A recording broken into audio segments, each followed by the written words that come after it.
तलब से भी ज्यादा तड़प रहे हैं तुम्हारे लिए, क्या तुम्हारा दिल नहीं धड़कता है हमारे लिए।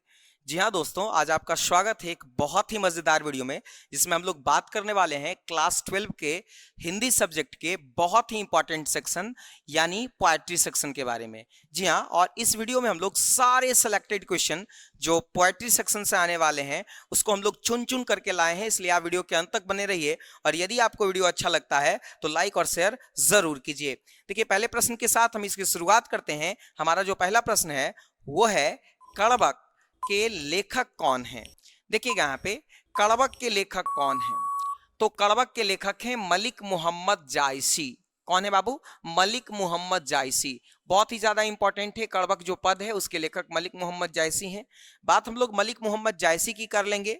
इनको प्रेम की पीर का कवि कहा जाता है। इनको प्रेम की पीर का कवि कहा जाता है। इनके जन्म के बारे में देखें, 15वीं शती के उत्तरार्ध में लगभग माना जाता है कि 1492 ईस्वी के आसपास इनका जन्म हुआ, और इनका जो निधन हुआ वो 1548 ईस्वी के आसपास माना जाता है। निवास स्थान इनका जायस है, इसलिए इसने अपने नाम के अंत में जायसी शब्द जोड़ा। अमेठी उत्तर प्रदेश के रहने वाले थे ये। इनके पिता का नाम मलिक शेख ममरेज था, और इनके गुरु थे सूफी संत शेख मोहिदी। इन्होंने जो रचनाएं करी उन रचनाओं में इंपॉर्टेंट रचना है पद्मावत, अखरावट, आखिरी कलाम, चित्ररेखा, कहरानामा। ये सब इनकी बहुत ही ज्यादा इंपॉर्टेंट रचना है, जिसमें पद्मावत बहुत ही ज्यादा इंपॉर्टेंट है। कुछ अन्य रचना है, इस पर भी हम लोग नजर दौड़ा लेते हैं। इन अन्य रचनाओं में चंपावत, मशलानामा, ये सब बहुत ही ज्यादा इंपॉर्टेंट है। मलिक मोहम्मद जायसी की जो भाषा थी वो ठेठ अवधी थी। कैसी भाषा थी बाबू? ठेठ अवधी। आगे चलते हैं अगले प्रश्न की तरफ, और अगले प्रश्न में हम लोग बात करेंगे सूरदास जी के बारे में। सूरदास जी का जो जन्म है वह 1478 ईस्वी अनुमानतः माना जाता है, और इनका निधन जो है वह 1583 माना जाता है। जन्म स्थान जो है वह सिही नामक गांव है, जो कि दिल्ली के आसपास का इलाका है। अब देखिए यहाँ पे क्या है कि इनकी जो रुचि है, इंटरेस्ट है, वो पर्यटन में था, सत्संग में था, कृष्ण भक्ति और वैराग्य में था। इनके जो दीक्षा गुरु हैं महाप्रभु वल्लभाचार्य, जो शुद्ध द्वैतावाद और पुष्टि मार्ग के प्रवर्तक माने जाते हैं। इनकी जो कृतियां हैं वो है सूरसागर, साहित्य लहरी, राधा रसकेली, सूरशावली। ये सब इनकी बहुत ही ज्यादा महत्वपूर्ण रचनाएं हैं, कृतियां हैं। इनकी जो भाषा है सूरदास जी की वो ब्रज भाषा है। सूरदास जी जो है वह हिंदी की मध्यकालीन शगुन भक्ति धारा के कृष्ण भक्ति शाखा के कवि थे, यानी ये कृष्ण की भक्ति के लिए जाने जाते हैं। और यहाँ हम लोग जो पद पढ़ रहे हैं, 2 पद पढ़ेंगे, ये दोनों के दोनों पद जो है वह उनकी ही रचना सूरसागर से संकलित की गई है। आगे चलते हैं, आगे हम लोग बात तुलसीदास जी के बारे में कर लेते हैं। तुलसीदास जी का जन्म 1543 ईस्वी अनुमानतः माना जाता है, और निधन कहा जाता है कि 1623 ईस्वी में हुआ। इनका जो जन्म स्थान है वो राजापुर है। ये बहुत ही ज्यादा इंपॉर्टेंट है, कई बार पूछा भी गया है। राजापुर बांदा उत्तर प्रदेश का इलाका है ये। इनके मूल नाम थे राम बोला। ऐसा माना जाता है कि जन्म के समय इन्होंने राम बोला था, इसलिए इनका नाम राम बोला पड़ गया। इनके माता पिता का नाम है, माता का नाम हुलसी और पिता का नाम आत्माराम दुबे है। कई बार माता पिता के नाम से भी सवाल पूछे जाते हैं, तो आप निश्चित रूप से उसे याद रखेंगे। इनकी पत्नी थी रत्नावली। कौन थी बाबू? रत्नावली। इनके दीक्षा गुरु थे नर हरिदास। कौन थे बाबू? नर हरिदास। ये भी याद रखिएगा। इनकी जो रचनाएं हैं उन रचनाओं में बैरवा रामायण, दोहावली, कवितावली, गीतावली, विनय पत्रिका, रामचरितमानस, ये सब इनकी इंपॉर्टेंट क्या है? रचनाएं हैं। इन्होंने अवधी और ब्रज भाषा दोनों में रचना करी है। इन्होंने अवधी और ब्रज भाषा दोनों में रचना करी है। अब देखिए, यहाँ पे कहा जाता है गोस्वामी तुलसीदास हिंदी के मध्यकालीन भक्ति काव्य की सगुन भक्ति धारा के राम भक्ति के कवि थे। किसके कवि थे बाबू? राम भक्ति के। यानी राइट आंसर यहाँ पे देखिए क्या है? राइट आंसर यहाँ पे राम भक्ति। आगे चलते हैं अगले प्रश्न की तरफ। हमारा अगला प्रश्न है, छपाई के लेखक कौन है? छपाई के लेखक हैं नाभादास।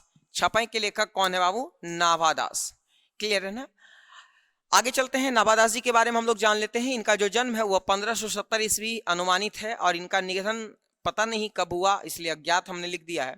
और इनके जो दीक्षा गुरु हैं वो स्वामी अग्रदास हैं, जिनको अग्र अली भी कहा जाता है। इनकी जो कृतियां हैं उनमें भक्तमाल बहुत ज्यादा प्रचलित है, अष्टयाम, अष्टयाम जो कि ब्रज भाषा में लिखी गई है।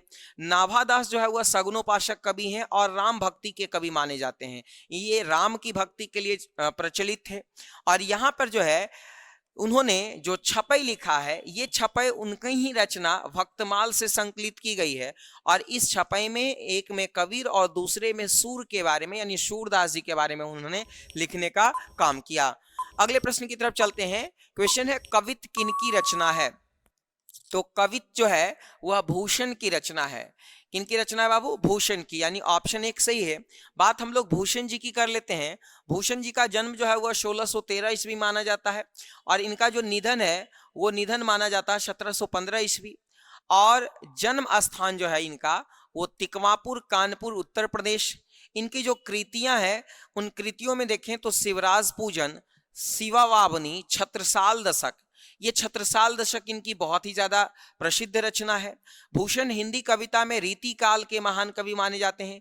किस काल के महान कवि माने जाते हैं? रीति काल के। और ये वीर रस के कवि हैं, यानी किसी की वीरता के बखान के लिए ये जाने जाते हैं।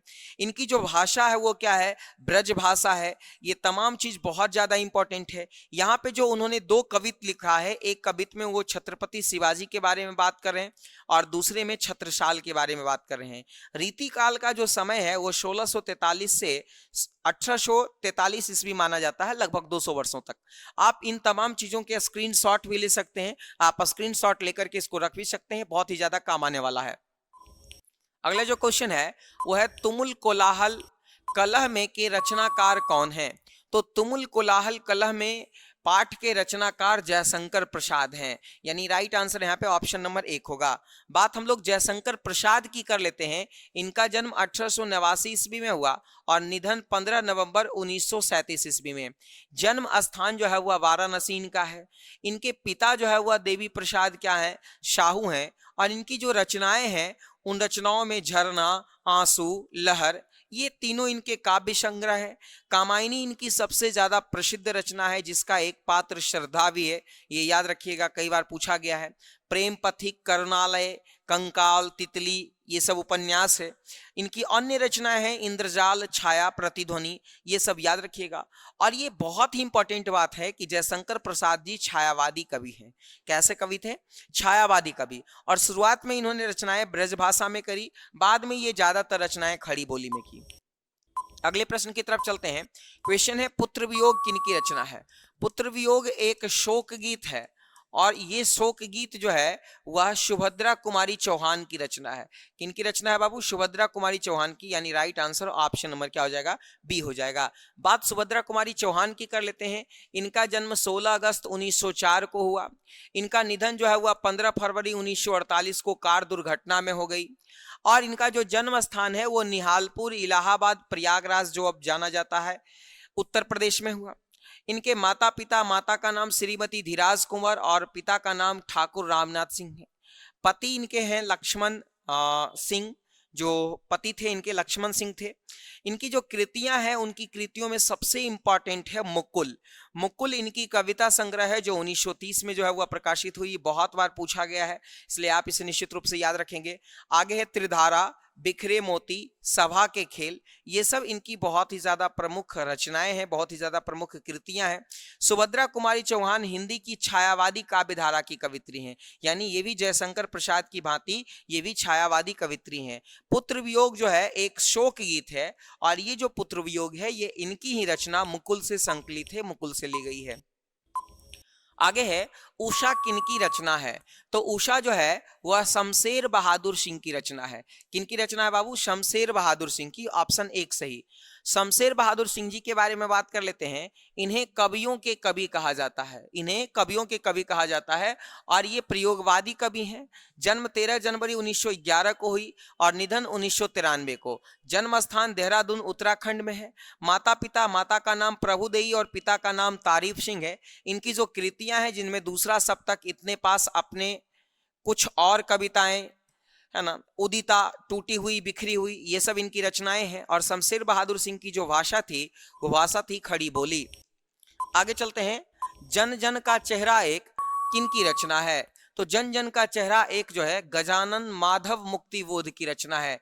किनकी रचना है बाबू? गजानन माधव मुक्तिबोध की, यानी ऑप्शन एक सही। बात हम लोग मुक्तिबोध जी की कर लेते हैं। ये भी एक प्रयोगवादी कवि हैं और इनका जन्म 13 नवंबर 1917 को हुआ। इनका जो निधन है वो 11 सितंबर 1964 को हुआ। जन्म स्थान श्योपुर ग्वालियर और मध्य प्रदेश में माना जाता है। माता पिता पार्वतीबाई और माधवराज मुक्तिबोध हैं। इनकी जो कृतियां हैं वो चांद का मुंह टेढ़ा है, भूरी भूरी खाक धूल, ये सब इनकी बहुत ही ज्यादा प्रमुख रचनाएं हैं। अगले प्रश्न की तरफ चलते हैं। क्वेश्चन है, अधिनायक किनकी रचना है? अधिनायक जो ये कविता है, इसका एक पात्र हरचरना भी है। यह भी क्वेश्चन पूछा जाता है कि हरचरना जो है वह किस पार्ट का एक महत्वपूर्ण जो है वह पात्र है? तो ये अधिनायक का। और इसके जो लेखक हैं वो हैं रघुवीर सहाय। कौन है बाबू? रघुवीर सहाय, यानी ऑप्शन एक सही है। बात हम लोग रघुवीर सहाय जी की कर लें तो इनका जन्म 9 दिसंबर 1929 को और निधन जो है वह 30 दिसंबर 1990 को। जन्म स्थान लखनऊ उत्तर प्रदेश माना जाता है। पिता हरदेव सहाय पेशे से एक शिक्षक थे। इन्होंने बहुत सारे सम्मान लिए, उनमें से एक बहुत ही महत्वपूर्ण सम्मान साहित्य अकादमी पुरस्कार से नवाजा गया इनको। और ये पुरस्कार इनको इनकी रचना लोग भूल गए हैं के लिए दिया गया। इनकी बहुत सारी कृतियां हैं, रचनाएं, जिनमें सीढ़ियों पर धूप में, आत्महत्या के विरुद्ध, हंसो हंसो जल्दी हंसो, लोग भूल गए हैं, कुछ पते कुछ चिट्ठियां आदि। ध्यान से देखिएगा तो अधिनायक कविता जो है वह उनकी ही कविता संग्रह आत्महत्या के विरुद्ध से लिया गया है। आत्महत्या के विरुद्ध से लिया गया है और ये कैसी कविता है? तो यह एक व्यंग कविता है। क्वेश्चन यहां से भी बन सकता है कि कौन सी कविता व्यंग कविता है? तो अधिनायक। अगले प्रश्न की तरफ चलें। प्यारे नन्हे बेटे को किनकी रचना है? प्यारे नन्हे बेटे को विनोद कुमार शुक्ल की रचना है, यानी राइट आंसर ऑप्शन नंबर क्या हो जाएगा? ए हो जाएगा। बात विनोद कुमार शुक्ल जी की कर लें तो इनका जन्म 1 जनवरी 1937 को हुई। जन्म स्थान जो है वह राजनांद गांव छत्तीसगढ़। सम्मान इन्हें साहित्य अकादमी पुरस्कार से 1999 में नवाजा गया। इनकी जो कृतियां हैं, लगभग जय हिंद, वह आदमी नया गरम कोट पहनकर चला गया विचार की तरह, ये इनकी सबसे प्रमुख रचनाओं में एक है। सब कुछ होना बचा रहेगा, अतिरिक्त नहीं, नौकर की कमीज, खिलेगा तो देखेंगे, दीवार में एक खिड़की रहती थी, पेड़ पर कमरा। ये पेड़ पर कमरा जो है वो इनकी कहानी संग्रह है। बाकी ये सब जो आपके हैं वो उपन्यास हैं। विनोद कुमार शुक्ल जी जाने माने कवि और कथाकार थे अपने समय के। प्यारे नन्हे बेटे को जो कविता है उनकी ही काव्य संकलन वह आदमी नया गरम कोट पहनकर चला गया विचार की तरह से लिया गया है। यह भी क्वेश्चन पूछा जाता है। और इस जो कविता है इसके जो नायक हैं वो नायक कहाँ के रहने वाले हैं? भिलाई छत्तीसगढ़ के रहने वाले हैं। हार की जीत किनकी रचना है? तो हार की जीत अशोक वाजपेयी की रचना है। किनकी रचना है बाबू? अशोक वाजपेयी की, यानी ऑप्शन सी बिल्कुल क्या है? सही जवाब है। बात अशोक वाजपेयी की कर लें तो जन्म 16 जनवरी 1941 को। जन्म स्थान दुर्ग छत्तीसगढ़ माना जाता है। माता पिता के बारे में, माता निर्मला देवी और पिता परमानंद वाजपेयी हैं। इनकी जो कृतियां हैं, कुछ रफू कुछ थिगड़े, उम्मीद का दूसरा नाम, समय के पास समय, कहीं नहीं वहीं, ये सब इनकी बहुत ही ज्यादा महत्वपूर्ण रचना है। अभी जो हम लोग जो वर्तमान कविता पढ़ने जा रहे हैं ये इन्हीं की रचना कहीं नहीं वहीं से ली गई है। और यह एक कैसी कविता है? तो यह गद्य कविता है। गांव के घर किनकी रचना है? तो गांव के घर जो है वह ज्ञानेंद्र पति जी की रचना है। किनकी रचना है बाबू? ज्ञानेंद्र पति जी की रचना है, यानी ऑप्शन बी सही है। तो दोस्तों उम्मीद करते हैं कि आपको ये वीडियो काफी अच्छा लगा होगा और यदि आपको ये वीडियो अच्छा लगा है तो लाइक और शेयर जरूर कीजिए ताकि हम इसी तरह से लेटेस्ट और काफी इंपॉर्टेंट वीडियो लेकर आपके बीच उपस्थित होते रहें। बहुत बहुत धन्यवाद।